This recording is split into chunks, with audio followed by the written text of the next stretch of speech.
ബിസ്മില്ലാഹിർ റഹ്മാനിർ റഹീം.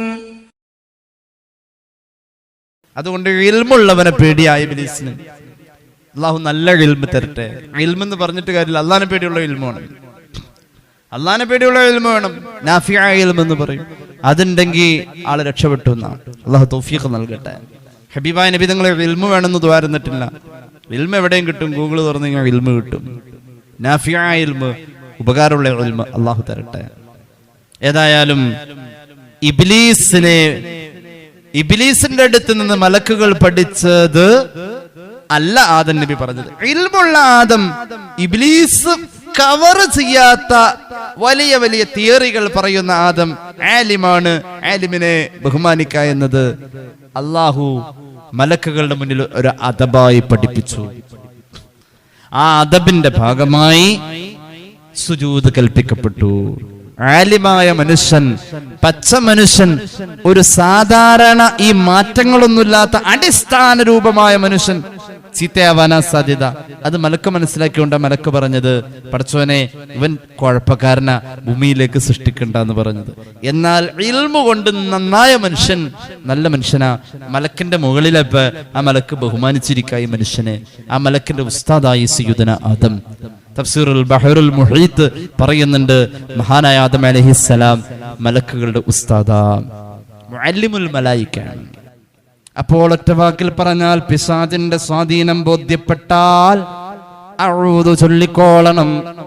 മലക്കിന്റെ സ്വാധീനം ബോധ്യപ്പെട്ട് കഴിഞ്ഞാൽ അൽഹംദുലില്ലാഹി റബ്ബിൽ ആലമീൻ. ഇബ്ലീസിന് അലർജി അത് കേൾക്കുമ്പോൾ. ഒരു ദുആയില് അല്ലാഹുവിന്റെ ഖബൂലിയത്തുണ്ടാവാൻ അൽഹംദുലില്ലാഹ്, അല്ലാഹുവിന്റെ ഖബൂലിയത്തുണ്ടാവാൻ ഹംദ് ഇല്ലാത്ത കാര്യം, ബറക്കത്ത് ഇല്ലാത്തതെന്ന് സയ്യിദുനാ റസൂലുള്ളാഹി. ഭക്ഷണം കഴിച്ച് കഴിയുന്നവരെ നോക്കി നിൽക്കും പിശാച്, ഹംദ് പറയുന്നുണ്ടോ എന്ന്. ഇല്ലെങ്കിലോ ആ ഭക്ഷണം ആ മനുഷ്യന്റെ ശരീരത്തിൽ ദഹനത്തിലേക്ക് എത്തിക്കഴിഞ്ഞാൽ ഇബാദത്തിനുള്ള ഊർജമായി മാറേണ്ടത് ഈ ഭക്ഷണമാ. ഇബ്ലീസിന്റെ ഇടപെടൽ വരാൻ സാധ്യതയുണ്ട്. ബിസ്മി ചൊല്ലിക്കൊണ്ട് തുടങ്ങിയപ്പോൾ അകന്നു നിന്ന പിശാച് ഇതിന്റെ വിരാമത്തിൽ ഹംദ് ഉണ്ടോ എന്ന് നോക്കും.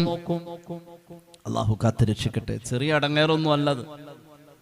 ഇനി കേട്ടോളൂ, അള്ളാഹുവിന്റെ ഹബീബ് സല്ലല്ലാഹു അലൈഹി വസല്ലമ തങ്ങൾ പറഞ്ഞു, പിശാചിന്റെ സ്വാധീനവും മലക്കിന്റെ സ്വാധീനവും പരിശുദ്ധ ഖുർആനിന്റെ ആയത്ത് ഓതിക്കൊണ്ട് തന്നെ പറയാൻ തുടങ്ങി. സ്വഹാബികൾ കേട്ടിരിക്കെ ഖുർആന്റെ ആയത്ത് ഓതിയിട്ട് രണ്ടും അങ്ങ് പറഞ്ഞു, അശ്ശൈത്വാനു യഈദുകുമുൽ ഫഖർ വയഅ്മുറുകും ബിൽ ഫഹ്ശാ വല്ലാഹു യഈദുകും മഗ്ഫിറതൻ മിൻഹു വഫദ്ലാ വല്ലാഹു വാസിഉൻ അലീം. പിശാച് നിരന്തരം ഇടപെടുന്നോടത്ത് ദാരിദ്ര്യം വരുമെന്ന് പരിശുദ്ധ ഖുർആൻ. അശ്ശൈത്വാനു യഈദുകുമുൽ ഫഖർ, പിശാച് നിരന്തരം ഇടപെടുന്നോടത്ത് ബർക്കത്ത് പോയി. അപ്പൊ എന്ത് വരും? ദാരിദ്ര്യം വരും. എത്ര ഉണ്ടെങ്കിലും തികയാതെ വരും. അത് പൈസ തന്നെയല്ല കേട്ടോ, മനുഷ്യന്റെ ആർത്തി ദാരിദ്ര്യ. വല്ലാഹു യഈദുകും മഗ്ഫിറതൻ വഫദ്ലാ. മലക്കിന്റെ സ്വാധീനം ഉണ്ടാകുന്ന മനുഷ്യന് അള്ളാഹു പുറത്തു കൊടുക്കാണ്. എന്തുകൊണ്ട്? അവൻ നന്മയല്ല, അപ്പൊ അള്ളാഹു പുറത്തു കൊടുക്കും. അതോടൊപ്പം തന്നെ വഫദ്ലാ, ബറക്കത്ത് ഏറ്റി കൊടുക്കും. ദുആ ചെയ്യാറുണ്ടോ? പടച്ച റബ്ബേ, എന്റെ വീട് മലക്കുകൾ കയറി ഇറങ്ങുന്ന വീടാവണേ അല്ലാഹ്. ബാരക്കണേ. പിശാചിനെ വീട്ടിൽ നിന്നും അകറ്റി നിർത്താൻ അൽ ബഖറ 7 ദിവസം തുടർച്ചയായി ഓതിയാൽ മതി. ഒരു അൽ ബഖറ ഓതിയാൽ 3 ദിവസത്തേക്ക് പിശാച് മറന്നെ പോകാ വീട്. പിശാച് വീട്ടിൽ വരാതിരിക്കില്ല. പിശാച് മച്ചന്റെ മുകളിലുണ്ടെന്ന് സയ്യിദുനാ റസൂലുള്ളാഹി ഫത്ഹുൽ ബാരിയിൽ ഹദീസുണ്ട്. ഓരോ വീടിന്റെയും മേൽക്കൂര വാർത്താൽ വീട് എന്ന് പറയപ്പെടുന്നതിന്റെ ആ അവസ്ഥയിൽ എത്തിത്തുടങ്ങിയാൽ ഉടനെ പിശാച് വന്നിരിക്കും അതിന്റെ മുകളിൽ. അല്ലാഹു കാത്തിരക്ഷിക്കട്ടെ. ഫത്ഹുൽ ബാരിയിൽ ഹദീസുണ്ട്, ഞാൻ വെറുതെ പറയല്ല. മേൽക്കൂര വന്നു കഴിഞ്ഞാൽ പിശാച് വരും. മേൽക്കൂര വന്ന കാക്കയും പ്രാവും കിളിയൊക്കെ വന്നിരിക്കും എന്നുള്ള കാര്യത്തിൽ തർക്കമല്ല. എന്നാൽ റസൂലുള്ളാഹി പറഞ്ഞു അത് മാത്രല്ല വരാ, പിശാചും വന്നിരിക്കും.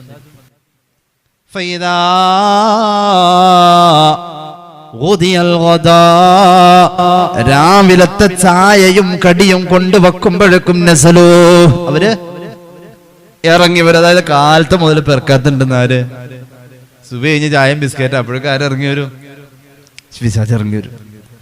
ആ സമയം ഇത് കഴിക്കുന്ന ആള് ബിസ്മി ചൊല്ലിയാൽ അവൻ പട്ടിണിയാണേ, ഇന്ന് ഞാൻ പട്ടിണിയാണേ എന്ന് പറഞ്ഞ് കരഞ്ഞു ഓടിയാകലുമെന്ന് ഖാല റസൂലുള്ളാഹി. ഡീറ്റെയിൽ ആയിട്ട് പിന്നെ പറയാം ഹദീസ്. അപ്പൊ പിശാചിന്റെ എല്ലാ വീട്ടിലും പിശാചുണ്ട്. സന്ധ്യ ആയ 10 ദിക്ർ ഇല്ലെങ്കിൽ ആരും വരില്ല എന്നാ പറഞ്ഞുകൊണ്ടിരുന്നത്. മലക്ക് കയറണം, മലക്കുകൾ കയറിറങ്ങേണ്ട വീടാണേ, കൊണ്ട് ദിക്ർ സ്വലാത്തും വേണമെന്നൊക്കെ പറഞ്ഞു മലക്ക് വരണം. മലക്ക് വന്നാൽ ബറക്കത്താ, മലക്ക് വന്നാൽ ബറക്കത്താണെന്ന് പരിശുദ്ധ ഖുർആൻ. വല്ലാഹു യഇദുകും മഗ്ഫിറതൻ മിൻ വഫളൻ വല്ലാഹു വാസിഉൻ അലീം. അൽ ബഖറ. പുണ്യനബി ഓതി സല്ലല്ലാഹു അലാ മുഹമ്മദ് സല്ലല്ലാഹു അലൈഹി വസല്ലം. പിശാചിന്റെ വഴിക്ക് പോവാൻ പാടില്ല. പിശാചിന്റെ വഴിക്ക് പോവല്ലേ ഖുർആന്റെ ഉപദേശം. പിശാചിന്റെ വഴി എന്ന് തന്നെ പറഞ്ഞിട്ടുണ്ട്. ഞാൻ പറയട്ടെ, അപ്പൊ അതല്ലാത്തൊരു വഴിയുണ്ടല്ലോ, പിശാചിന്റെ വഴി അല്ലാത്ത ഒരു വഴിയുണ്ടല്ലോ. അത് ഒന്നേ ഉള്ളൂ കേട്ടോ, അത് ഒന്നേ ഉള്ളൂ. ഉക്കടം, കോയമ്പത്തൂർ ടൗണിൽ ഉക്കടം അല്ലെ, ഉക്കടം എന്നല്ല പറയാ, കോയമ്പത്തൂർ അല്ലെ. അവിടെ എത്തിക്കഴിഞ്ഞാൽ ഒരു ബ്രിഡ്ജ് ഉണ്ട്, കുറച്ചാണ് നീങ്ങി കഴിഞ്ഞൊരു ബ്രിഡ്ജ് ഉണ്ട്. അതിലങ്ങനെ കയറി എങ്ങോട്ടാ എന്ന് ഇറങ്ങണമെന്ന് പറയാൻ പറ്റില്ല. എപ്പോ ചെന്നാലും മാറിപ്പോണ ഒരു വഴിയാണത്. ഇങ്ങനെ കിടക്കാം, നമുക്ക് പോകാനുള്ള സ്ഥലം എങ്ങനെ വന്നാലും ആ ബ്രിഡ്ജിന്റെ മുകളിൽ കയറി മാറിപ്പോകും. എന്നെ സംബന്ധിച്ചിടത്തോളം പല പ്രാവശ്യം തെറ്റിപ്പോയത്. പിന്നെ അത് തിരിച്ചാ വഴിയിലേക്ക് വരണമെങ്കിൽ പിന്നെയും കുറെ കറങ്ങി വരണം. ഈ പിശാചിന്റെ വഴി എങ്ങനെയാ? പിശാചിന്റെ വഴി എന്ന് പറഞ്ഞാൽ ഒരുപാടുണ്ട്, മാറിപ്പോകും. എന്നാ അതല്ലാത്ത നമ്മോട് പറഞ്ഞ ഒറ്റ വഴിയുള്ളൂ. ഇബ്നു മസ്ഊദ് റളിയല്ലാഹു അൻഹു പറയുന്നുണ്ട്, ഹദീസ് ഇബ്നു അബ്ബാസ് റളിയല്ലാഹു അൻഹു ഉദ്ധരിക്കുന്നുണ്ട്, പല സ്വഹാബികളും ഉദ്ധരിക്കുന്നുണ്ട്. ഈ ഹദീസ് പല കിതാബുകളിലും പല ഉദ്ധരണിയിൽ കാണുന്നുണ്ട്. ഖത്തലനാ റസൂലുള്ളാഹി സ്വല്ലല്ലാഹു അലൈഹി വസല്ലം ഖത്ത ഫഖാല ഹാദാ സബീലുല്ലാഹ്. തുർമുദി, അബൂദാവൂദ് ഒക്കെ ഉദ്ധരിക്കുന്നുണ്ട്. ഒരിക്കൽ മുത്തനബി സല്ലല്ലാഹു അലൈഹി വസല്ലം തങ്ങൾ ഒരു വര വരച്ചു. നമ്മുടെ മക്കള് പഠിക്കുന്ന പഠനത്തിൽ, പ്രത്യേകിച്ച് സയൻസിന്റെ ഏതെങ്കിലും സബ്ജക്റ്റുകളാണെങ്കിൽ, വേണ്ട കൊമേഴ്സ് ആണെങ്കിൽ വരയ്ക്കാനുണ്ട് ഒരുപാട്. ഇപ്പൊ നമ്മളൊക്കെ സ്കൂളിൽ പഠിക്കും, 10ാം ക്ലാസ്സിലുണ്ടാവും, അല്ലെങ്കിൽ 9ാം ക്ലാസ്സിലുണ്ടാവും, ചെവിയുടെ പടം വരയ്ക്കാനുണ്ടാവും, കണ്ണിന്റെ പടം വരയ്ക്കാനുണ്ടാവും. അതിന് 5 മാർക്ക് അങ്ങനെ ഉണ്ടാവില്ല. ഈ വരച്ചിട്ട് കാണിക്കേണ്ട കുറെ കാര്യങ്ങളുണ്ട്. അതെന്താ? വരച്ച് കാണിക്കേണ്ടത് അത്രയും ഡീപ്പായിട്ട് പഠിക്കേണ്ട, ഓർത്തു വെക്കേണ്ട ഒരു കാര്യം. അന്ന് വരച്ചിരുന്നു, റെറ്റിന വരച്ചിരുന്നു, ലെൻസ് വരച്ചിരുന്നു, കണ്ണിനെ വരച്ചപ്പോ, അതുപോലെ തന്നെ ഇൻകസ് മാലിയസ് ടേപ്പിസ് അസ്ഥികൾ വരച്ചിരുന്നു ചെവി വരച്ചപ്പോ. അങ്ങനെ വരച്ചത് കൊണ്ട് വരച്ചത് ഉറച്ചു എന്ന് പുണ്യനബി സല്ലല്ലാഹു അലൈഹി വസല്ലം തങ്ങളുടെ ഹദീസിന്റെ പശ്ചാത്തലത്തിൽ മഹാന്മാർ പഠിപ്പിച്ചിട്ടുണ്ട്. വരച്ചത്, എഴുതിയത് ഉറച്ചു, വായിച്ചത് പറന്നുപോയി. അങ്ങനെ വായിച്ചു പഠിച്ചതൊക്കെ. ഇപ്പൊ പത്രം വായിച്ചു, കാലത്ത് രാവിലെ സുബഹി കഴിഞ്ഞപ്പോ പത്രം വായിച്ചു, എന്തൊക്കെ ഓർക്കണില്ല. നമ്മൾ എഴുതിയതോ അത് ഓർമ്മയുണ്ടോ?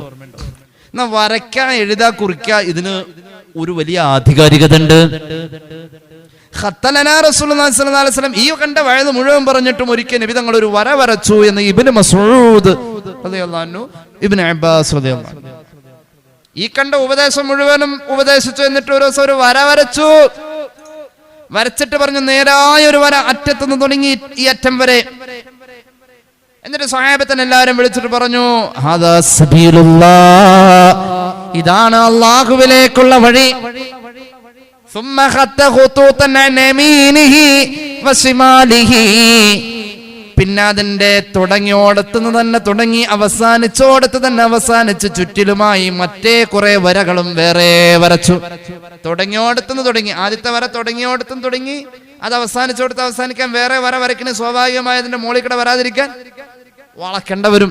അപ്പൊ പിന്നെ വരച്ച വരകളൊക്കെ വളഞ്ഞു വളഞ്ഞു വളഞ്ഞു പോയ വരകളാണ്. വളഞ്ഞ വരകൾ കുറെ ചുറ്റിലും വരച്ചു. എന്നിട്ട് പറഞ്ഞു, ഹാദിഹി സുബുലും മുതഫർരിഖ, ഇത് വളഞ്ഞ വഴിയാണ്. വഅലാ കുല്ലി സബീലിൻ മിൻഹാ ശൈത്താൻ. ഇതിൽ ഓരോന്നിന്റെ മുകളിലും പിശാച് ഉണ്ടെന്ന് ഖാല റസൂലുള്ളാഹി.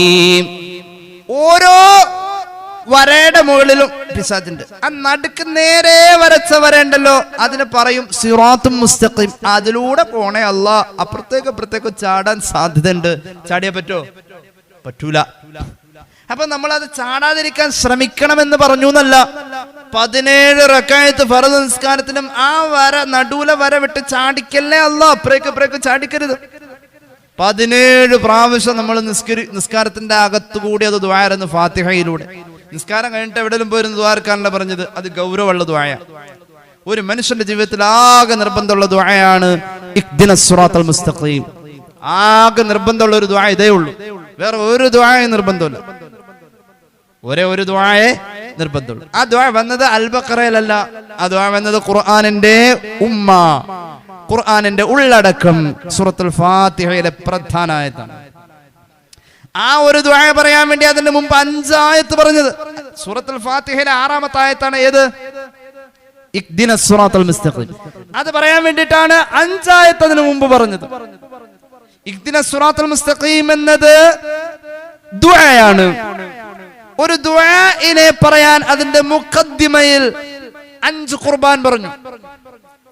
ഖുർബാൻ എന്ന് പറഞ്ഞാൽ അള്ളാഹിനെ പ്രകീർത്തിച്ച് പറഞ്ഞത്. എന്തുകൊണ്ട്? 6ാമത്തേത് അള്ളാഹിനോട് ചോദിക്കുന്ന ഒരു പ്രധാന കാര്യം അത് കിട്ടണം. അത് ചുമ്മാ കിട്ടിയാൽ പോരാ, അതിന്റെ എല്ലാ ആധികാരികതയിലും കിട്ടണം. അത് അത്ര പ്രധാനമുള്ള ദുആയാണ്. അതുകൊണ്ട് ദുആന്റെ അദബുകളിൽ പാലിക്കേണ്ട ഖുർബാൻ. ഇപ്പൊ ഒരു ഉദാഹരണം, നമ്മൾ ദ്വാരക്കാരന്റെ പടച്ചോനെ കടമാണ് അല്ലാ നീ വീട്ടിൽ തരണേ. ദ്വാരക്കാരന്റെ നല്ല ദുആയ, ദ്വാരക്കണം. അങ്ങനെയല്ല ദ്വാരക്കേണ്ടത്. അല്ലാഹുവേ ഈ കണ്ടതൊക്കെ നീ എനിക്ക് തന്നല്ലോ അല്ലാ. ഒരു കാലത്ത് ഞാൻ നന്നായി ജീവിച്ചു അല്ലാ. എനിക്കൊരുപാട് ശമ്പളമുള്ള ഒരു കാലമുണ്ടായിരുന്നു അല്ലാ. എന്റെ അക്കൗണ്ടിൽ ഒരുപാട് ബാലൻസ് ഉണ്ടായിരുന്ന ഒരു കാലമുണ്ട് അല്ലാ. ഇപ്പൊ എനിക്കൊരു ആവശ്യം വന്നിരുന്നു, അത് നീ തന്നതാണ് അല്ലാ. ആ ആവശ്യത്തിന്റെ പേരിൽ എനിക്കൊരു കടം വന്നിട്ടുണ്ട്, അതും നീ തന്നതാണ് അല്ലാ. ആ കടം നീ വിട്ടണേ അല്ലാ. ഈ 2 ദുആയും തമ്മിൽ മാറ്റൂലേ? ആദ്യം ദ്വാരുന്ന അല്ലാഹു കടം കൊണ്ട് പഠിച്ചവനെ നീ എന്നെ അടങ്ങാറാക്കല്ലേ, കടം നീ അങ്ങോട്ട് വീട്ടിൽ താട്ടെ അല്ലാ. ആ ദുആയും 2ാമത് ദ്വാരുന്നതും വ്യത്യാസമല്ലേ? ഞാനിപ്പോ അലിക്കുഞ്ഞിക്കാട് അടുത്തുനിന്ന് ഒരു 5000 രൂപ ചോദിക്കാണ്. അലിക്കുഞ്ഞിക്കാട് എനിക്ക് തരാൻ തീരുമാനിച്ചതുമാണ്. സങ്കല്പിക്കാണ് കേട്ടോ. ഇനി ഇത് കഴിയുമ്പോൾ അലിക്കുഞ്ഞ കാശ് നീ ഉസ്താദിന് കൊടുത്തോ എന്ന് ആരും ചോദിക്കാൻ നിൽക്കണ്ട. ഒരു സങ്കല്പികമായിട്ട് അല്ലെ, സ്ഥിരമായിട്ട് അങ്ങനെ എന്തെങ്കിലും ആവശ്യമുണ്ടെങ്കിൽ അപ്പൊ ഞാൻ പറയും എന്താ, കഴിഞ്ഞ വർഷം ഇതേ ആവശ്യത്തിന് ഞാൻ സമീപിച്ചപ്പോ അന്ന് 5000 തന്നിരുന്നു. ഈ വർഷം ഇതേ അത് സമയമായിട്ടോ. അത് ഇൻഷാ അല്ലാഹ് മതി. നേരെ മറിച്ച് 5000 കൂടെ തരാത്തെന്താ എന്ന് ചോദിച്ചാൽ ചില ആൾക്കാർ ദ്വാരക്കായിരിക്കണം, ഊണയിക്കായിരിക്കണം. അതെ ചെമ്പരം പടിഞ്ഞ് ഇങ്ങനെ ഇരിക്കും, എപ്പോഴും ഇലയിടും എന്ന രീതിയിലാണ് ദ്വാരക്കായിരിക്കണേ. എന്തോടെ കൊടുത്തിട്ട് മേടിക്കാൻ വന്നിരിക്കണേ? എവിടെ? പഠിച്ചവന്റെ അടുത്ത് ചോദിക്കാനേ. രാജാതിരാജനായ തമ്പുരാന്റെ മുന്നിൽ വിനയമല്ല. ഈ ദുആഇന് 5 ഖുർബാൻ മുമ്പ് പറഞ്ഞു. അല്ലാഹുവിനെ പ്രകീർത്തിച്ചുകൊണ്ട് പറഞ്ഞു ബിസ്മില്ലാഹിർ റഹ്മാനിർ റഹീം. അല്ലാഹുവേ നിന്റെ അനുഗ്രഹീതമായ നാമങ്ങൾ കൊണ്ട്, നിന്റെ കരുണയുടെ പ്രതീകമായ വചനങ്ങൾ കൊണ്ട് ഞാൻ ആരംഭിക്കുന്നു അല്ലാഹ്. അൽഹംദുലില്ലാഹി റബ്ബിൽ ആലമീൻ. സർവസ്തുതിയും സർവലോക സംരക്ഷകനായ അല്ലാഹ് നിനക്കാകുന്നു. അർ-റഹ്മാനിർ റഹീം. നീ കാരുണ്യവാനല്ലേ അല്ലാഹ്, കരുണാനിധിയല്ലേ അല്ലാഹ്. മാലിക് യൗമിദ്ദീൻ. വിധി പറയുന്ന ദിവസത്തിന്റെ അധിപൻ നീയല്ലേ അല്ലാഹ്. ഇയ്യാക നഅ്ബുദു വ ഇയ്യാക നസ്തഈൻ. നിന്നെ മാത്രം ഞങ്ങൾ ആരാധിക്കുന്നു. അടിസ്ഥാനപരമായി പ്രപഞ്ചത്തിലെ സർവ്വസഹായാർത്ഥനയും നിന്നിലൂടെയല്ലാതെ അല്ല അല്ലാഹ്. 5 കാര്യം പറഞ്ഞത് അള്ളാഹിനെ പ്രകീർത്തിച്ച. 6ാമത്തെ എന്താ നമ്മുടെ ആവശ്യം? എന്താ ആവശ്യം? ഞങ്ങളെ നല്ല വഴിക്ക് നീ വിടണം അല്ലാഹ്. ഒരു ഉള്ളടക്കം എന്ന സ്വഭാവത്തിൽ വന്ന ഈ അധ്യായത്തിൽ വ്യാഖ്യാനങ്ങളും വിശദീകരണങ്ങളും പാടില്ല. അതതിന്റെ പ്രോട്ടോകോളിനെതിരാ. ചുരുക്കി പറയട്ടെ എന്ന് പറഞ്ഞാൽ ചുരുക്കി തന്നെ പറഞ്ഞോളണം. 5 മിനിറ്റ് കൊണ്ട് പറയട്ടെ എന്ന് പറഞ്ഞാൽ വഴുതു പറയാൻ പാടില്ല. 5 മിനിറ്റ് കൊണ്ട് പറഞ്ഞു പോകണം. അല്ല അങ്ങനെ 2 വാക്ക് പറഞ്ഞ ഉസ്താദ് എന്ന സാധാരണ കല്യാണ പന്തലിൽ വെച്ച് പറയാറ്. അവിടെ നിന്നിട്ട് ഞാൻ ഈ മാതിരി ആയത്തതി ചോദി വാരിക്കോരി പറഞ്ഞു കഴിഞ്ഞാൽ ചോറ് ഞാൻ വന്ന ആൾക്കാർ മുഴുവൻ തല്ലാൻ വരും. 2 വാക്ക് പറയാൻ പറഞ്ഞു, 2 വാക്ക് പറഞ്ഞു. ഉള്ളടക്കം, ഖുർആന്റെ ഉള്ളടക്കം ഉമ്മുൽ ഖുർആനാണ് സൂറത്തുൽ ഫാത്തിഹ. ഖുർആന്റെ മൊത്തം അതിലുണ്ട് ഉള്ളടക്കം. ഈ ഉള്ളടക്കത്തിൽ പിന്നെ വിശദീകരണം ഇല്ല. വിശദീകരണം അതിന് ശേഷം 113 അധ്യായ. ഈ ഒരൊറ്റ അധ്യായത്തിന്റെ വിശദീകരണ അൽ ബഖറ മുതൽ അന്നാസ് വരെ. എന്നിട്ടും ഈ ഒരു അധ്യായത്തില് ഈ 6-ാമത്തെ ആയത്തിന്റെ ബാക്കി 7-ാമത്തെ ആയത്ത് വന്നത് 6-ാമത്തെ ആയത്തിന്റെ വ്യാഖ്യാനാണ്, വിശദീകരണ. സിറാത്തുൽ ലദീന അൻഅംത അലൈഹിം, അല്ലാഹു നിഅമത്ത് ചെയ്തവരുടെ വഴിയാണ് ആ ഒരു വഴി. ഏത് വഴി? ആ ഒരു വഴിയല്ലാത്ത എല്ലാ വഴിയിലും വഅലാ കുല്ലി സബീലിൻ മിൻഹാ വഹാദിഹി സുബുലും മുതഫർരിഖ വഅലാ കുല്ലി സബീലിൻ മിൻഹാ ശൈത്താൻ. ചുറ്റും കണ്ട ആ എല്ലാ വഴിയിലും ഒരുപാട് വഴികളുണ്ട്, അതിലൊക്കെ പിശാചുണ്ടെന്ന് സയ്യിദുനാ റസൂലുള്ളാഹി. ഏതാ വഴി? നീ നിഅമത്ത് ചെയ്തവരുടെ വഴി, പിശാച് പോവാത്ത വഴി. വഴി എന്ന് പറഞ്ഞെന്താ? വഴി എന്ന് പറഞ്ഞെന്താ? ഞാൻ വിശദീകരിക്കുന്നില്ല. വഴി എന്ന് പറഞ്ഞാൽ എന്താ വഴി? ആ റോഡ് ആണോ? അല്ല. ROAD അല്ല വഴി, അതതിന്റെ വേറെ വാക്ക്. വഴി എന്ന് പറഞ്ഞാൽ ഞാൻ പറയാം, അത് ശരിയാണെന്ന് നോക്കിക്കോ. ഒരു സ്ഥലത്ത് നിന്നും മറ്റൊരു സ്ഥലത്തേക്ക് പോവാനായി നിശ്ചയിക്കപ്പെട്ടതും മുമ്പ് കുറെ ആളുകൾ അതിലൂടെ പോയതും ഇനി കുറെ ആളുകൾ പോവാനുള്ളതുമായ എന്തോ ഒന്ന്, അതാണ് വഴി. ഇപ്പൊ പുതുമനപ്പറമ്പിന് പോവാം. ഈ പറമ്പിക്കട, ഈ ഓഡിറ്റോറിയത്തിന്റെ ബാക്കിലെ പറമ്പിലൂടെ ചൂളക്കടവ് അശ്രഫക്കാട് മുറ്റത്തോടെ ചാടി അപ്പുറത്തോടെ ചാടി ആ തോട് വട്ടം കിടന്ന് എവിടെ എത്താം? പുതുമനപ്പറമ്പ് പള്ളിയുടെ അവിടെ എത്താം. നിശ്ചയിക്കപ്പെട്ട വഴി അതാണോ? അല്ല. നിശ്ചയിക്കപ്പെട്ട വഴിയാണെങ്കിൽ എത്തേണ്ട സമയത്ത് തന്നെ അത് എത്തും. നിശ്ചയിക്കപ്പെടാത്ത ഇടത്തിലൂടെ പോയാൽ എത്താം, എത്താതിരിക്കാം. എത്തിയാൽ തന്നെ സമയത്തിന് മുമ്പ് എത്താം, അല്ലെങ്കിൽ സമയം കഴിഞ്ഞെത്താം. അതല്ലേ വഴിയല്ല, അല്ലേ? എന്നാൽ ബസ്സിൽ കയറുന്ന വഴി കണ്ടിട്ടില്ലേ? എങ്ങനെ കയറാ? KSRTC ബസ്സാണെങ്കിൽ 2 വഴിയുള്ളത്. ഒരു വഴി നമുക്ക് നിശ്ചയിക്കപ്പെട്ടതല്ല, അതിൽ ആ മറ്റേ ആൾ മാത്രമേ കയറുള്ളൂ. ആര്? ഡ്രൈവർ. പിന്നൊരു വഴിയുണ്ട്, ആ ഒരു വഴി അപ്പോഴുണ്ട് ഒരു പഹയൻ. മണ്ടന്മാരെ, നിങ്ങൾ ആ വഴിക്ക് പോവല്ലേ? ഒരാൾക്ക് സുഖമായി കടക്കാൻ പറ്റുന്ന വിൻഡോ കണ്ടോ? സീറ്റിന്റെ സൈഡിലുള്ള വിൻഡോ. ആ ടയറിൽ ചവിട്ടി അതിലൂടെ തല ആദ്യം ഇട്ട് പിന്നെ നീന്തി നീന്തി കിടക്കണം അങ്ങട്. അവനും ബസ്സിൽ കയറിയോ? അപകടമാണ്. പോലീസ് കണ്ടാൽ കുറ്റമാണ്. അവൻ ആ ടയറിൽ ചവിട്ടി കയറിയത് അപകടമാണ്. അപ്പൊ നിശ്ചയിക്കപ്പെട്ട നേരായ വഴി തന്നെ പോയില്ലെങ്കിൽ അപകടപ്പെടുത്തും. ആ ബസ്സിലേക്ക് കയറാൻ ഒറ്റ വഴിയുള്ളൂ. ചുറ്റും കയറാനുള്ള വഴികളുണ്ടെന്ന് പറയാവുന്നതിലൊക്കെ വഅലാ കുല്ലി സബീലിൻ മിൻഹാ ശൈത്താൻ. എന്തുണ്ട്? അപകടമുണ്ട്. അപ്പോ പിശാച് കയറാൻ സാധ്യതയുള്ള വഴികൾ ഇനി കേട്ടോളൂ. അല്ലാഹുവിന്റെ മുന്നിൽ ഇവൻ പറഞ്ഞിട്ടുണ്ട്, എന്ന് പറഞ്ഞിട്ടുണ്ട്. ഖാല ദഹബ ഫമൻ തബിഅക മിൻഹും ഫഇന്ന ജഹന്നമ ജസാഉഹും ജസാഅൻ മഗ്ഫൂറാ. നമുക്ക് ഇവിടെ നിന്ന് ഭൂമിയിൽ നിന്നും നിശ്ചയിച്ചിരിക്കുന്ന വഴി സ്വർഗത്തിലേക്ക് അല്ലാഹു തരട്ടെ. സിറാത്തുൽ ലദീന അൻഅംത അലൈഹിം, അല്ലാഹുവേ നീ നിഅമത്ത് ചെയ്തവരുടെ വഴി. അവർ കുറെ പേര് പോയത് ആ വഴിയിലൂടെയാണ്. ആ വഴിയിലൂടെ പോയവർക്ക് പറയും ബദരീങ്ങൾ എന്ന് പറയും. ആ വഴിയിലൂടെ പോയവർക്ക് പറയും അമ്പിയാക്കൾ എന്ന് പറയും. ഞാൻ ബദരീങ്ങൾ എന്ന് കരുതി കൂട്ടി പറഞ്ഞതാ. അങ്ങനെ തന്നെ ഉണ്ട്, അങ്ങനെ തന്നെ ഖുർആനിലുണ്ട്. വസ്സാബിഖൂനൽ അവ്വലൂന മിനൽ മുഹാജിരീന വൽ അൻസാർ വല്ലദീന തബഊഹും ബിഇഹ്സാൻ റളിയല്ലാഹു അൻഹും വറളു അൻ. മുൻപേ കഴിഞ്ഞു പോയ ആളുകളുടെ വഴി അവരാരാ? മിനൽ മുഹാജിരീന വൽ അൻസാർ, അവർ മുഹാജിറുകളും അൻസാറുകളുമാണെന്ന് ഖുർആൻ. സുബഹി, ളുഹർ, അസ്ർ, മഗ്രിബ്, ഇശാ, ഇങ്ങനെ 5 വാക്ക് ഖുർആനിൽ ഉണ്ടായിരുന്നുവെങ്കിൽ ചേകന്നൂര് മരിക്കുമായിരുന്നില്ല, കാണാതെ പോവുമായിരുന്നില്ല. അയാൾ പറഞ്ഞെന്താ? ഈ 5ഉം ഖുർആനിലില്ല എന്നാ. ഏതാ? സുബഹി, ളുഹർ, അസ്ർ, മഗ്രിബ്, ഇശാ, ഈ 5 വാക്ക് ഖുർആനിലില്ല. അതുകൊണ്ട് നിസ്കാരം 5 ഇല്ല, 3 ഉള്ളൂ എന്നാ മൂപ്പര് പറഞ്ഞത്. അതും ഉറപ്പില്ലായിരുന്നു എന്നുള്ളതാ. 5 വഖത്ത് നിസ്കാരത്തിന്റെ പേര് പറയാത്ത ഖുർആൻ ആ വഴിക്കടെ പോയ ആളുകളുടെ പേര് പറഞ്ഞപ്പോ പ്രാധാന്യം എന്തുണ്ട് നോക്കണം. 5 വഖത്ത് നിസ്കാരത്തിന്റെ പേര് പറയാത്ത ഖുർആൻ ആ വഴിയിലൂടെ പോയ ആളുകളെ പറഞ്ഞു, മിനൽ മുഹാജിരീന വൽ അൻസാർ വല്ലദീന തബഊഹും ബിഇഹ്സാൻ. മുഹാജിരീങ്ങളും അൻസാറുകളാ. ഇമാം ജലാലുദ്ദീൻ സുയൂത്തി ദുറുൽ മൻസൂറിൽ പറഞ്ഞ അല്ലദീന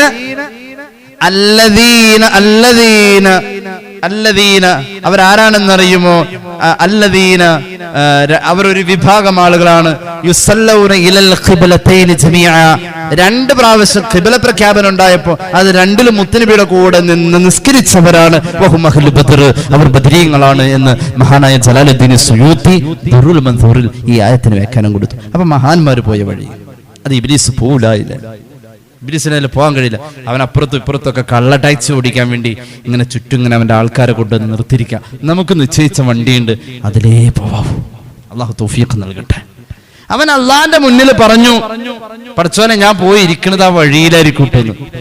ഇബ്ലീസ് വഴിയിൽ പോയി ഇരുന്നു കഴിഞ്ഞാൽ ആ വഴി മുടക്കം വരുത്തപ്പെട്ട വഴിയാണ് എങ്കിൽ പരിശുദ്ധ ഹജ്ജ് ചെയ്യാൻ ആ മനുഷ്യന് കഴിയില്ല. അങ്ങനെ ഉണ്ട്. ഹജ്ജിന് തടസ്സം കാണപ്പെടുന്നത്, ഒരു മനുഷ്യൻ പിന്തിപ്പിക്കുന്നത് അവന് സാഹചര്യങ്ങൾ ഉണ്ടെങ്കിൽ ഇബ്ലീസ് വഴി കയറിയിട്ടുണ്ടെന്ന അതിനർത്ഥം ഖുർആന്റെ വ്യാഖ്യാനത്തിലുണ്ട്. ഇൻഷാ അല്ലാഹ് സമയമുണ്ട്, ഞാൻ എപ്പോഴെങ്കിലും പറയാം. ഏതായാലും ഇബ്ലീസ് അല്ലാഹുവോട് പറഞ്ഞു, പടച്ചവനേ എനിക്ക് അവരെ പ്രതിരോധിക്കാൻ, മനുഷ്യരെ പ്രതിരോധിക്കാൻ, എന്റെ വഴിക്ക് കൊണ്ടുവരാൻ, അവര് പോകുന്ന വഴിക്ക് ഞാൻ ഉണ്ടാവുമുള്ള, അതായത് അവര് പോവാനുള്ള വഴിക്ക് ഞാൻ ഉണ്ടാവും. ഇങ്ങോട്ട് വാന്ന് പറഞ്ഞു വിളിക്കാൻ. അതുകൊണ്ട് ചുരുക്കി പറഞ്ഞാൽ പിശാചിന്റെ സ്വാധീനമുണ്ട്, അവന് വഴികളുണ്ടെന്ന് പരിശുദ്ധ ഖുർആൻ, അള്ളാഹുവിന്റെ ഖുർആൻ ആ വഴികളെ വിമർശിച്ചുകൊണ്ട് പറയുന്നുണ്ട്. പിശാചിന്റെ വഴികളെ വിമർശിച്ചുകൊണ്ട് ഖുർആൻ 4ലധികം സ്ഥലങ്ങളിൽ പറയുന്നുണ്ട്, ചർച്ചയുണ്ട്. അൽ ബഖറ 168, അൽ ബഖറ തന്നെ 208, അൻആം 142, സൂറത്തുൻ നൂറിന്റെ 21. പിശാചിന്റെ വഴികളാ, പിശാച് പോകുന്ന വഴികളാ. വിശദീകരിക്കുന്നില്ല, ആയത്തിന്റെ നമ്പർ പറഞ്ഞു എന്നുള്ളൂ. ഖുതുവാത്ത് ശൈത്താൻ എന്ന് കാണും, ഖുർആൻ എടുത്തു നോക്കിയാ അതായി പറഞ്ഞു. അങ്ങനെ കാണാറില്ലേ? ഖുതുവാത്ത് ശൈത്താൻ ഇന്നഹു ലക്കും അദുവ്വുൻ മുബീൻ. ഒരായത്ത് വിശദീകരിക്കാം. സൂറത്തുൻ നൂർ. ബിസ്മില്ലാഹിർ റഹ്മാനിർ റഹീം. യാ അയ്യുഹല്ലദീന ആമനൂ ലാ തത്തബിഉ ഖുതുവാതിശ് ശൈത്വാൻ വമൻ യത്തബിഉ ഖുതുവാതിശ് ശൈത്വാൻ فإنه يأمر بالفحشاء والمنكر ولولا فضل الله عليكم ورحمته ما زكى منكم من أحد أبدا ولكن الله يزكي من يشاء വല്ലാഹു സമീഉൻ അലീം. വിശദീകരിച്ച തീരില്ല, പെട്ടെന്ന് പറയാം. അല്ലാഹു പറഞ്ഞു, മുഅ്മിനീങ്ങളെ പിശാചിന്റെ വഴിക്കേ നിങ്ങൾ പോവല്ലേ. പിശാചിന്റെ വഴിക്ക് പോകുന്ന ആൾക്ക് ഒരിക്കലും നിസ്കാരത്തിൽ ഏകാഗ്രതയില്ലെന്ന് ഖുർആൻ. നിസ്കരിക്കാൻ നിൽക്കുമ്പോ പല ചിന്തയും വരുന്നു എന്ന് പറയുന്നുവെങ്കിൽ നിസ്കാരത്തിന് മുമ്പ് പിശാചിന്റെ വഴിയിലായതുകൊണ്ടാ നിസ്കരിക്കുമ്പോഴും ആ വഴിക്ക് തന്നെ നിസ്കാരം പോണത്. ചിലര് പറയാറുണ്ട് ഹജ്ജോടുകൂടെ ഞാൻ നന്നാവുമെന്ന്. എന്നാൽ ചിന്തിച്ചോ, ഹജ്ജ് ചെയ്താൽ നന്നാവുമെന്ന് ഉറപ്പില്ല, അതിനു മുമ്പ് നന്നായേ പറ്റൂ. ഇന്ന് ഒരാൾ എന്നോട് പറഞ്ഞു, 70 വയസ്സുള്ള വാപ്പ നിസ്കരിക്കാൻ വേണ്ടി 28-30 വയസ്സുള്ള മകൻ ദുആരക്കാൻ പറഞ്ഞു. എന്തുകൊണ്ട്? 70 വയസ്സായിട്ടും അദ്ദേഹത്തിന് നിസ്കരിക്കണമെന്ന തോന്നലില്ല എങ്കിൽ അദ്ദേഹം ഒരു മദ്യപാനിയല്ല, ഹറാമുകളുമായി ബന്ധമില്ല. എന്നുണ്ടോ നിസ്കരിക്കാതിരിക്കലെന്നെ ഹറാമാണല്ലോ. ഒരു മനുഷ്യൻ നന്നാവാ എന്നത് പ്രായമായിട്ടല്ല, നേരത്തെ മുതൽ. ആദ്യം നമ്മൾ പറഞ്ഞു, ഒരു ബലം പിടുത്തം വേണം. നമ്മുടെ ശരീരം ബലം പിടിച്ചില്ലെങ്കിൽ പിശാചിന്റെ പാത്രത്തിലേക്ക് വഴുതാം. നമ്മൾ ബലം പിടിച്ചു കൊണ്ടുപോകണം. ഇത്തിരി ക്ഷീണമുണ്ട്, ഉറക്കക്ഷീണ, എന്നാലും അത് വകവെക്കല്ലേ. ആ സമയത്തിന് തന്നെ നിസ്കരിക്കണേ, അതിന് തന്നെ എഴുന്നേൽക്കണേ. നിസ്കാരം കഴിഞ്ഞപ്പോ തന്നെ ഉറക്കം വരുന്നു എന്നാൽ പരമാവധി പിടിച്ചു നിൽക്കണേ. സുബഹി ഖളാ ആകുന്നൊരു സമയമുണ്ട്, അതിന്റെ ഇടയിൽ ഉറങ്ങാൻ നിൽക്കല്ലേ. അതിന്റെ ഇടയിൽ ഉറങ്ങാൻ നിൽക്കല്ലേ. ബിരിസിന് വലിയ ഇഷ്ടം. സുബഹി കഴിഞ്ഞാൽ ഉടനെ ഉറങ്ങരുത്. സുബഹി കഴിഞ്ഞാൽ ഉടനെ ഉറങ്ങരുത്. ബുദ്ധി കുറച്ച് കളയുന്ന ഇടപാടാണിത്. അറ്റ്ലീസ്റ്റ് ആ നിസ്കാരം കളാവുന്ന ഉദയം എന്ന് എഴുതിയേക്കുന്ന ഒരു സമയമുണ്ട്, അതെങ്കിലും കഴിയാൻ കത്ത്. കുറച്ചൊക്കെ കഴിഞ്ഞാൽ ദുഹായൊക്കെ നിസ്കരിച്ചിട്ടാണെങ്കിൽ ഒന്ന് കിടക്കാം, കുഴപ്പമില്ല. രാവിലെ ചിലപ്പോൾ ഉറക്കം വേണ്ടി വരും ചിലർക്ക്. ആ ദുഹ നിസ്കരിക്കാൻ അനുവദിക്കപ്പെട്ട സമയം ഉദയം കഴിഞ്ഞ് 20 മിനിറ്റ്. അതും കൂടി അങ്ങോട്ട് കഴിഞ്ഞിട്ട് എന്ത് ചെയ്യാ, പിന്നെ ആ പ്രശ്നമല്ല. ഏതായാലും പിശാചിന്റെ വഴിക്ക് നിങ്ങൾ പോകല്ലേ. പിശാചിന്റെ വഴിക്ക് പോയി കഴിഞ്ഞാൽ നിങ്ങളുടെ ഹൃദയത്തിന്റെ അകത്തേക്ക് നല്ല വിചാരം വരൂല, നല്ല വിചാരം വരൂല. മയ്യത്തബിഉ ഖുതുവാതിശ് ശൈത്വാൻ ഫഇന്നഹു യഅ്മുറു ബിൽ ഫഹ്ശാ വൽ മുൻകർ. മോശമായ ചിന്തകൾ വരും.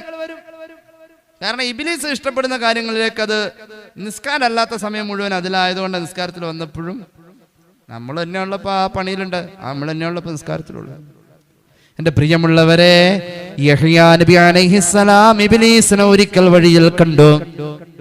ആരാണ് യഹ്യാ അലൈഹിസ്സലാം? കണ്ണ് ചിമ്മുന്ന സമയം പോലും അല്ലാ എന്ന വിചാരം മനസ്സിന്ന് പോവാത്ത ഒരാളുണ്ടായി ഈ ലോകത്ത്. ആ മനുഷ്യന്റെ പേരായ യഹ്യാ. കണ്ണ് ചിമ്മുന്ന നേരം പോലും അല്ലാ എന്ന വിചാരം മനസ്സിന്ന് പോവാതെ ഒരായുസ് തുടങ്ങി അവസാനിച്ച മഹാന്റെ പേരാ മഹാനായ യഹ്യാ. 2 വയസ്സുള്ളപ്പോ വഅദിന് പോകുമായിരുന്നു ഖുർആൻ. യാ യഹ്യാ ഖുദിൽ കിതാബ ബിഖുവ്വ. അല്ലാഹു പറഞ്ഞു യഹ്യാ നബിയോട്, പരിശുദ്ധ തൗറാത്ത് എടുത്തുകൊണ്ട് വഅദ് പറയണേ. ഖുദിൽ കിതാബ ബിഖുവ്വ. 2 വയസ്സിൽ മഹാനവറുകൾ തൗറാത്ത് എടുത്ത് വഅദ് പറഞ്ഞു. ആ മഹാന് 40 വയസ്സാകുമ്പോൾ കിട്ടേണ്ട നുബുവത്തിന്റെ പക്വത. 40 വയസ്സിൽ ഏതെങ്കിലും ഒരു തന്ത, ഏതെങ്കിലും ഒരു വാപ്പ 40 വയസ്സുകാരനായപ്പോ കിട്ടിയ പക്വതയല്ലാട്ടോ. അള്ളാന്റെ നബി എന്ന പദവിയിൽ ഒരാളെത്തിയ 40കാരന്റെ പക്വത എന്തോ, ആ പക്വത മഹാനവറുകൾക്ക് കിട്ടിയത് 3-ാമത്തെ വയസ്സിൽ. എത്ര വയസ്സിലാ? ആ യഹ്യാ നബി അലൈഹിസ്സലാം ഞാൻ അവസാനിപ്പിക്കുന്നു. ഇബ്ലീസിനെ വഴിയിൽ കണ്ടപ്പോൾ ഒരിക്കൽ ചോദിച്ചു, മഹാനവറുകൾ ചോദിച്ചു, അഖ്ബിർനി അൻ തബാഇ ഇബ്നി ആദം. മനുഷ്യന്റെ സൈക്കോളജി എന്താ നീ മനസ്സിലാക്കിയിട്ടുള്ളത്? അൻ തബാഇ ഇബ്നി ആദം ഇൻദകും. മനുഷ്യന്റെ സൈക്കോളജിയെ കുറിച്ച് ഇബ്ലീസ് നീ എന്താ മനസ്സിലാക്കിയിട്ടുള്ളതെന്ന് പറഞ്ഞേ. ഇബ്ലീസ് പറഞ്ഞു, മനുഷ്യ സൈക്കോളജി അനുസരിച്ച് ഞങ്ങൾ 3 കാറ്റഗറിയിലെ മനുഷ്യന്മാരെ കണ്ടിട്ടുള്ളത്. ഒന്നാമത്തെ സിൻഫും മിൻഹും. ഒന്നാമത്തെ അമ്മാ സിൻഫുൻ മിൻഹും ഫഹുവ മിസ്ലുക മഅസൂമുൻ. ഒന്നാമത്തെ കാറ്റഗറി ഞങ്ങൾക്ക് ഒരിക്കലും വഴി പിഴപ്പിക്കാൻ പറ്റാത്ത ഒരു വിഭാഗം ആളുകളുള്ളതാ. അത് അങ്ങയെപ്പോലുള്ളവർ അതിലാ ഉള്ളതെന്ന് യഹ്യാ നബിയോട് യഹ്യാ നബിയോട് ഇബ്ലീസ് പറയുകയാണ്. ഞങ്ങൾക്ക് ഒരിക്കലും അങ്ങനെയുള്ളവരെ വഴി പിഴപ്പിക്കാൻ കഴിയില്ല. അത് ഖുർആനിലുള്ളതാണ്, വിശദീകരിക്കുന്നില്ല. 2ാമത്തെ വിഭാഗം എന്ന് പറഞ്ഞാൽ ഞങ്ങളുടെ കയ്യില്, കുട്ടികളുടെ കയ്യിൽ പന്തിരിക്കുന്ന പോലെ, ഫഹും ഫീ ഐദീനാ കൽഖുറതി ഫീ ഐദി സുബിയാനിക്കും. കുട്ടികളുടെ കയ്യിൽ പന്തിരുന്നു കഴിഞ്ഞാൽ അവർ കുറച്ചേരം കഴിയുമ്പോൾ ഇങ്ങനെട്ട് കറക്കും, അങ്ങനെട്ട് കറക്കും, താഴ്ത്തിട്ട് തട്ടും. അങ്ങനെ കുട്ടികൾ പന്ത് ഉപയോഗിക്കുന്ന പോലെ ഉപയോഗിക്കുന്ന ഒരു വിഭാഗം ഞങ്ങളുടെ കയ്യിലുണ്ട്. 3ാമത്തെ വിഭാഗം സൈക്കോളജി അനുസരിച്ച് 3ാമത്തെ വിഭാഗം ഏറ്റവും ഗൗരവം അവരുടെ കാര്യത്തിലാണ്. അങ്ങനത്തെ ഒരു വിഭാഗമുണ്ട്. അവരുടെ പ്രത്യേകത നുഖ്ബിലു അലാ അഹദിഹിം. അവരുടെ ഇടയിലേക്ക് ഞങ്ങൾക്ക് ചെല്ലാൻ പറ്റും, എന്നിട്ട് ഞങ്ങൾ അവരെ കൈകാര്യം ചെയ്യും. ഞങ്ങൾ അങ്ങോട്ട് പോകുന്നു കഴിയുമ്പോൾ തന്നെ അവർ ഇസ്തിഗ്ഫാർ ചെയ്ത് അള്ളാഹുവിലേക്ക് മടങ്ങും. ഞങ്ങള് കുറെ സമയം അവിടെ ചെലവാക്കിയാണ് അവരെ ചീത്തയാക്കിയത്. ഞങ്ങളിവിടെ മാറിക്കഴിയുമ്പോൾ തന്നെ അള്ളാഹു അതിൽ പെടുത്തിട്ട് ഇസ്തിഗ്ഫാർ ചൊല്ലി ഞങ്ങള് പോന്നു കഴിയുമ്പോൾ അവർ അള്ളാഹുലേക്ക് മടങ്ങും. അവരാ ഏറ്റവും കടുപ്പക്കാർ എന്ന് ഇബ്ലീസ് യഹ്യാ നബിയോട് പറയാം. അള്ളാഹു ഇബ്ലീസിന്റെ കെണിയിൽപ്പെടാതെ 2 വിഭാഗം ഉണ്ടെന്ന് പറഞ്ഞു. ആ 2ലും അള്ളാഹു നമ്മെ പെടുത്തട്ടെ. അള്ളാഹു സ്വീകരിക്കണേ തമ്പുരാനെ. പാപങ്ങൾ പൊറുക്കണേ അല്ലാ. രോഗങ്ങൾ ശിഫയാക്ക് അല്ലാ. അറിഞ്ഞു ചെയ്ത് അറിയാതെ ചെയ്ത് രഹസ്യമായി സംഭവിച്ച പരസ്യമായി സംഭവിച്ച എല്ലാ തെറ്റുകുറ്റങ്ങളും മാപ്പാക്കണേ അല്ലാ. അള്ളാഹുവേ, രോഗങ്ങൾ കൊണ്ടും പ്രയാസം കൊണ്ടും വിഷമിക്കുന്നവർക്ക് നീ ആശ്വാസം നൽകുക അല്ലാ. ഞങ്ങളുടെ ഈമാൻ നീ സലാമത്താക്കണേ അല്ലാ. ഫലസ്തീനികൾക്ക് റബ്ബേ ശാശ്വത മോചനം നൽകുക അല്ലാ. അള്ളാഹു ആഖിബത്ത് നന്നായി മരിക്കാനുള്ള മഹാഭാഗ്യം നൽകുക അല്ലാ. ربنا ارحمهم كما ربونا صغارا دعواهم فيها سبحانك اللهم وتحيتهم فيها السلام وآخر دعوانا أن الحمد لله رب العالمين. السلام عليكم ورحمة الله وبركاته.